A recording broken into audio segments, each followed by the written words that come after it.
Hello dear Cancerians, welcome back to my channel and this is your tarot reading. ये हिंदी में है, Hindi version है जो मैंने अभी नया नया अपलोड करना स्टार्ट किया है। सो प्लीज इसे ध्यान से देखिए। आपका सन साइन के बेसिस पे, मून साइन के बेसिस पे या एरी या सॉरी राइजिंग साइन के बेसिस पे हो सकता है, जो कि आपको आपके बर्थ चार्ट से पता चलेगा। सो लेट्स बिगिन कि आपकी लाइफ में अगस्त में क्या होने वाला है। फर्स्ट वीक बताता है you have got the fool card and the प्रॉफिटेस।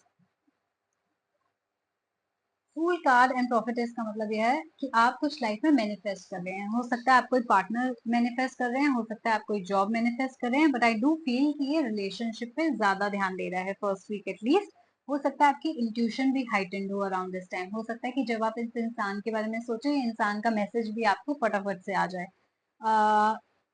Mercury retrograde चल रहा है, तो मुझे ऐसा लगता है कि कोई एक्स आपका आपको कांटेक्ट करेगा, या हो सकता है आप किसी एक्स को कांटेक्ट करें जो आपका लास्ट रिलेशनशिप रहा है या रिसेंटली ब्रेकअप हुआ है। आई कैन सी कि आप लोग पैचअप करने की कोशिश कर रहे हैं in the month of August. Somewhere मेरे को ऐसा लगता है कि आप बहुत ही अट्रैक्टेड हैं इस पर्सन से, very attracted to this person. हो सकता है बहुत अच्छे इंसान हो, या वो बहुत गुड लुकिंग हो, या उनके अंदर ऐसे फीचर्स हो जो आपको चाहिए हो। So you very attracted to this person. And जब हमारा आसपास कोई क्रश होता है, हम थोड़ा ऑकवर्ड हो जाते हैं, थोड़ी सी सिली चीजें करने लग जाते हैं, तो मुझे लगता है कि आप इनके आसपास you act like a fool, like आप हेड ओवर हील्स करके एक सेइंग है कि आप हेड ओवर हील्स हैं इस इंसान के लिए, आप बिल्कुल पागल हैं इस इंसान के लिए। You really want to get back to with this person. आपको लगता है कि नहीं, यही बंदा बेस्ट है मेरे लिए, मुझे इसके साथ वापस आना है। हो सकता है डेफिनेटली कि आप एक दूसरे को दोबारा से चांस दे, और and with a zero number year which means कि you might start things from a clean state. आप नई शुरुआत करें, अपनी बीती बातों को भूलने की कोशिश करके आगे बढ़ने की कोशिश कर रहे हैं इस पर्टिकुलर इंसान के साथ। सेकेंड वीक कहता है two of suns and the five of moons. Two of suns and five of moons कह रहा है कि आप लोग you have got back together. आप लोग वापस तो आ गए हैं, लेकिन आपकी कंपैटिबिलिटी जीरो है, आपकी बन नहीं रही, आपकी कांस्टेंट फाइट हो रही है एक दूसरे से, बहसबाजी, आर्ग्यूमेंट्स, स्टफ लाइक दैट। छोटी छोटी चीजों पे भी हो सकती है, बड़ी बड़ी चीजों पे भी हो सकती है। ये चीज आपको कहीं ना कहीं बॉदर कर रही है। ये चीज हो सकता है आप रात रात को, देर रात को बैठ के अकेले सोचते हो कि यार ये क्या हो रहा है, क्या मैंने सही डिसीजन लिया कि नहीं लिया। And you are also reminiscing the old days, यानी कि आप पुरानी बातों को बैठ के सोचते हो कि यार वो दिन भी तो थे, वो दिन कितने अच्छे थे, हम लोग साथ में टाइम स्पेंड करते थे, खुशी खुशी रहते थे, स्टफ लाइक दैट। तो यहाँ मैं आपको एक बात बताना चाहूंगी कि हो सकता है कि आपकी कंपैटिबिलिटी शुरू से ही ना हो। What I am getting is कि क्या होता है, जब हम नया नया रिलेशनशिप स्टार्ट करते हैं तो we don't know each other, right. So हम अपना बेस्ट फुट फॉरवर्ड रखते हैं, यानी हम एक दूसरे को इम्प्रेस करने की कोशिश करते हैं, हम थोड़ा कॉम्प्रोमाइजेस भी ज्यादा करते हैं, हम थोड़ी सी तारीफें भी ज्यादा करते हैं, हम थोड़ा टाइम भी ज्यादा देते हैं, तो हम ऑटोमेटिकली थोड़ा ज्यादा अच्छे होते हैं। तो दैट डजंट मीन कि आपकी कंपैटिबिलिटी अच्छी है। आपको कंपैटिबिलिटी जानने के लिए थोड़े से और ज्यादा महीने चाहिए होते हैं एक दूसरे के साथ। तो आई थिंक कि आपका जो रिलेशनशिप ये एंड हुआ है, it's not very long term, और इट कुड बी कि बहुत साल हो गए हो, कुछ भी आपके केस में हो सकता है, but what I feel is कि आप कंपैटिबल एज सच थे ही नहीं। इट इज दैट आप या तो दूसरा बंदा आपका वो प्रिटेंड कर रहे थे बहुत नाइस होने का। एंड आई एम गेटिंग कि दूसरे बंदे पे ज्यादा अप्लाई होता है कि वो प्रिटेंड कर रहे थे नाइस होने की, जितने अच्छा वो थे नहीं, जितने नाइस वो थे नहीं, right. So it could be that you are sitting and you are thinking about the good life कि भाई ये अच्छा था, लाइफ हमारी अच्छी थी। एंड आपके रिलेशनशिप में जो प्रॉब्लम आ रही है, आप वापस तो आ गए हैं एक दूसरे को, आपने एक दूसरे को दूसरा चांस तो दे दिया है, बट आपकी कंपेटेबिलिटी नहीं बैठ पा रही है, आपकी सेटिंग नहीं बैठ पा रही है जिसे कहते हैं। थर्ड वीक में आपका कार्ड आया है एम्परर और apprentice, which means at least third week में एम्परर होता है एक फादर फिगर, और एक फादर या एक एल्डर ब्रदर या फीमेल भी हो सकती है, समबडी जो बहुत ही मैस्कुलिन एनर्जी, वो मैं वर्ड ढूंढने की कोशिश कर रही हूँ, मैस्कुलिन एनर्जी दिखाती है, राइट। तो it could be a strong mother also, but I am getting father figure. तो मुझे ऐसा लगता है कि आपके फादर का बहुत ही इन्फ्लुएंस है आपकी लाइफ में, at least in the month of August. I do see that some of you could be joining your father's business, some of you could be making decisions by asking your father, or either following his footsteps, यानी कि आप या तो अपने father का business join कर रहे हैं, या आप उनकी एडवाइस ले रहे हैं किसी वे में, या आप उनके थ्रू किसी जॉब में लग रहे हैं। आप बेसिकली बहुत ज्यादा अपने फादर की सुन रहे हैं या उनसे इन्फ्लुएंस्ड हैं, राइट। थर्ड वीक में आप, जो कि सबसे ज्यादा मुझे लगता है कि आप अपने फादर का बिजनेस ज्वाइन करेंगे और आप एज एन इंटर्न या एज एन अप्रेंटिस बहुत मेहनत करेंगे अपने फादर के बिजनेस में। जब नया नया कोई ज्वाइन करता है, जरूरी नहीं है कि आपको पैसे मिल रहे हो, जरूरी नहीं है कि आपको पैसे ना मिल रहे हो, वट एवर द सिचुएशन है, ऐसा लगता है कि आप बहुत हार्ड वर्क कर रहे हैं, आप अपने फादर का कहना मान रहे हैं, अपने काम में दिल लगा के काम कर रहे हैं, और आपने नया नया अपने फादर का बिजनेस संभाला है, ऐसी मुझे बहुत ज्यादा इंडिकेशन आ रही है। और आप बहुत मेहनत और दिल लगा के काम कर रहे हैं।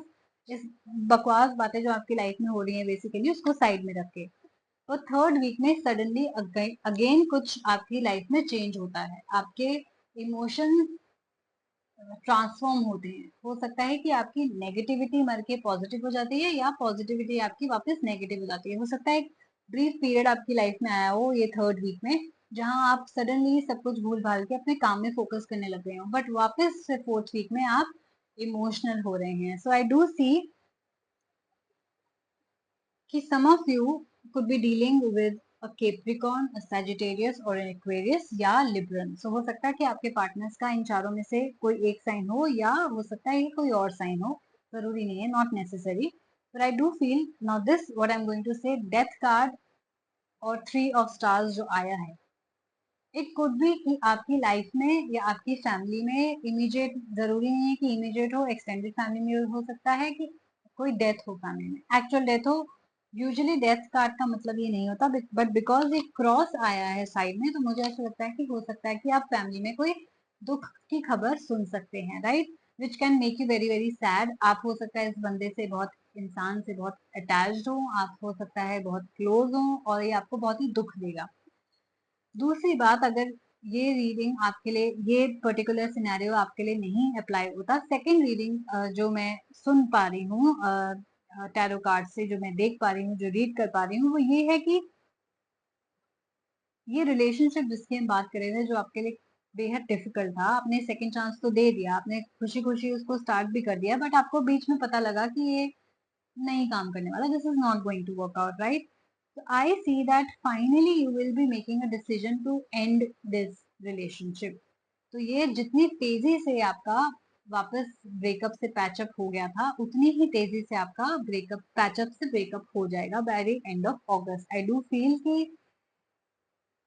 इस इस बार वो ऐसे टूटेगा, जैसे कई बार होता है कि हम ब्रेकअप तो कर लेते हैं, but we still have hope, we still have hope कि वो बंदा वापस आएगा, हमारा वापस पैचअप हो जाएगा, सब कुछ चीजें फिर से ठीक हो जाएंगी, बिकॉज मे भी बहुत ज्यादा ऑन एंड ऑफ आप ऑलरेडी कर चुके हो, ब्लॉक अनब्लॉक आप ऑलरेडी कर चुके हो। बट इस बार जो ब्लॉक होगा, या इस बार जो ब्रेकअप होगा, जो इस बार आपका रिलेशन टूटेगा, इट सीम्स लाइक वो कभी वापस नहीं जुड़ेगा, और ये बात आपको पता है।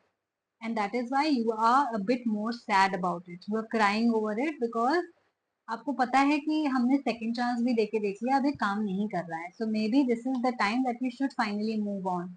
एंड हो सकता है कि हम कभी दोबारा ना मिले। So this is somewhere that you will make a decision, और the other person is going to make a decision, but it is going to hurt you a lot. ये आपको बहुत ही मतलब आपके लिए हर्टफुल होना वाला है। मुझे इससे कार्ड से पता चलता है कि आप बहुत ही रोएंगे भी, सोएंगे भी नहीं, खाना भी खाना शायद बंद कर सकते हैं आपके, ये ये चेंज सडनली होएगा। सो बी प्रिपेयर्ड कि ऐसा होएगा, कि ये रिलेशनशिप आप, हो सकता है कि जब आप ये रीडिंग देख रहे हो, आपका रिलेशनशिप नया नया शुरू हुआ हो, या आप सोच रहे हो और इसलिए आपको लगे कि ये तो नेगेटिविटी मैं नहीं सुनना चाहता, बिकॉज आई डोंट वांट कि मेरा रिलेशनशिप एंड हो, या नहीं ये गलत है, कह दो कि झूठ है, kind of a situation, but this is going to happen, okay. And जब ये हो जाए, so do come back to my channel and do tell me कि ऐसा हुआ, because see I am not here, मैं विश नहीं कर रही कि ऐसा हो या ऐसा ना हो, मैं आपको सिर्फ बता रही हूँ मैसेजेस जो मुझे आपकी रीडिंग देख के पता चल रहा है, जो आपके अगस्त में लिखा है, जो आपका होने वाला है। सो आप प्रिपेयर हो जाइए, और अगर आपको लगे कि हाँ ये मेरी सिचुएशन है, ऐसा ही एग्जैक्टली मेरी लाइफ में होने वाला हुआ है एटलीस्ट, या हो चुका है, या मैं ऐसा सोच रहा हूँ, आप कहीं भी इसको रेजोनेट करते हैं, then please do like share and subscribe my channel. Subscribe तो डेफिनेटली कर लीजिएगा, ताकि आपको पता लग सके आगे भी लाइफ में आपके जाके क्या होगा और क्या होने वाला है। आपको थोड़ी बहुत टैरो रीडिंग आपको गाइड कर देते हैं, एक तरीके से आपको प्रिपेयर कर देते हैं ताकि आप इतना ज्यादा दुख ना हो जितना कि होने वाला है, राइट? सो ये आपकी रीडिंग थी। If you guys like this, please do like share subscribe. Take care and I will see you soon. Bye bye.